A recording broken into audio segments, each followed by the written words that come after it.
Problem sums, multiple choice questions, and short answer questions are challenging yet important PSLE math question types. In my first intensive course, I have prepared a detailed revision of all the topics crucial for a PSLE examination, as well as handpick a range of past year papers and exam questions to help you prepare for the exam. The second intensive course will focus on how you can secure the last few marks through minimizing any careless mistakes and proper time management. I also will lead you on the tips and strategies to solve challenging and tricky problem sums, get through the bottleneck and excel in PSLE.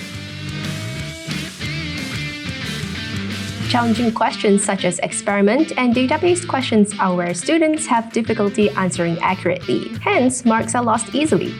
With me, I will go through the key concepts of the 5 themes in my course. I will help strengthen your knowledge of commonly tested concepts and to acquire the skills to score in those question types.